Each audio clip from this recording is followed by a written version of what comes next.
What's going on, guys? It's Jimmy here. So we got some new information here on the missing fighter jet that the U.S. military, the U.S. Air Force is missing. And after a pilot had to eject and they couldn't find it. Yeah, take a look here at this infamous tweet that they sent out. U.S. military asked for the public help to find the jet, which is absolutely astounding to me how they can't find the jet. How do they not have tracking location on this? Joint Base Charleston says we're working with MCAS Beaufort, South Carolina, to locate an F-35 that was involved in a mishap this afternoon. The pilot ejected safely. If you have any information that may help recovery teams locate the F-35, please call the Base Defense Operations Center at this phone number. Now, they've located it, but it's kind of absolutely astounding to me how they can't locate these jets that cost millions and millions of dollars. When residents in South Carolina County were urged to avoid the area where the debris field was found as a recovery team worked to secure the area. How do they not have GPS locations on these jets to know where they are? I mean, even Apple AirTags can know where these things. They didn't put an AirTag in their own jets that are cost tens of millions of dollars. The F-35 program alone cost the U.S. over $1 trillion in its entirety, and they can't locate a single jet. They don't know where these things are flying. I mean, an Apple AirTag that costs like $30 can locate something. It's absolutely just an absolute. I don't even have words for this, right? I guess the U.S. Air Force military will have to invest in AirTags. Meanwhile, we are starting to get some information. Take a listen here. Now to that mystery in South Carolina solved this morning. A search and rescue team finding the F-35 fighter jet that went missing after its pilot had to eject. Chief Global Affairs correspondent Martha Raddatz is in Washington with more for us. Good morning, Martha. Good morning, Michael. This was a major mystery and, frankly, a bit of an embarrassment. The pilot had ejected safely, but for more than 24 hours, the Marine Corps had no idea where his fighter jet had gone. This morning, the Marine Corps breathing a sigh of relief after debris from the $100 million fighter jet was located. We may or may not have found it. Ground crews are currently searching it. There's not much of it left. The debris was found some 2 hours northeast of Joint Base Charleston. The jet vanished Sunday afternoon. The pilot of the Marine Corps F-35 safely ejecting near the base after reports of an undisclosed mishap in the cockpit.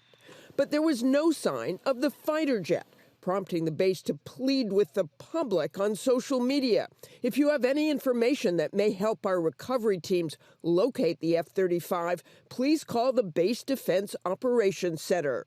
Charleston Congresswoman Nancy Mace tweeting, "How in the hell do you lose an F-35? We knew the F-35 was stealth, but this is ridiculous."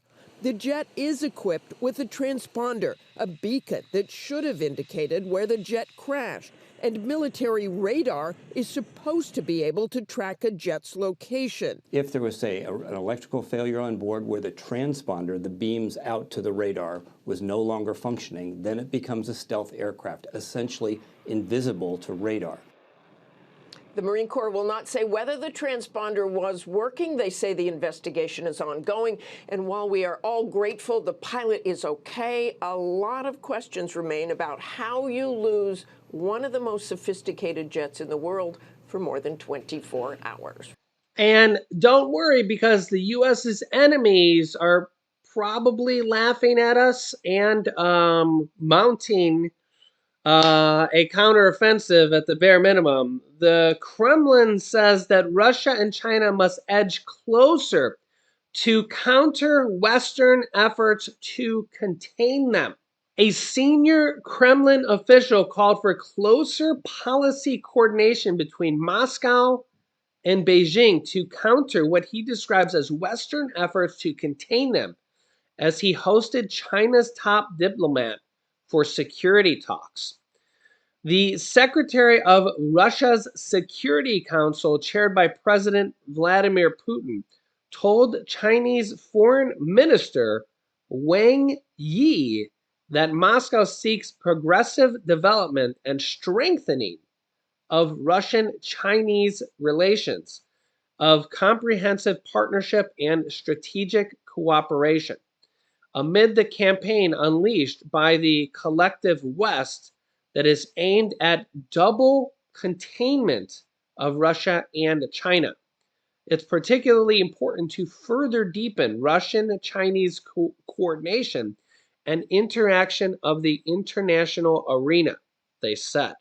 He noted that Putin is set to hold substantive talk with Chinese leader Xi Jinping, the Chinese president, during next month's trip to Beijing to attend a summit of the Chinese Belt and Road Infrastructure Initiative. This comes as China claims Taiwan as part of its territory and has conducted increasingly large military drills in the air and around the island of Taiwan.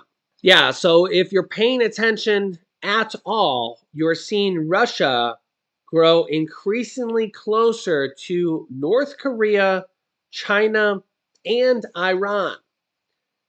And they're trying to amass more and more ammo and trade partners, allies, and even men into their army. We're seeing them do this with Cuba and possibly now North Korea.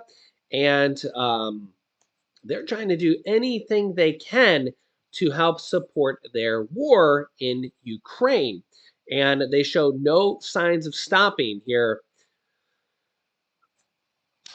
Yeah, this is absolutely brutal and could go on for a long time. Meanwhile, Ukraine is getting, a lot of people and a lot of countries are feeling a little bit long in the tooth with the war, and Russia shows no signs of stopping. Ukraine's ties with ally Poland to the lowest point since the Russian invasion, with a new grain spat. Yeah, so let me know your thoughts here in the comments. I'll keep you up to date. If you haven't yet, subscribe down below. Click the bell icon so you don't miss out on any new videos. Thanks for liking and sharing these videos here as well. Click here to see the United Nations warning, or click here to watch my newest video next. Thanks for watching, guys, and I'll see you in the next video.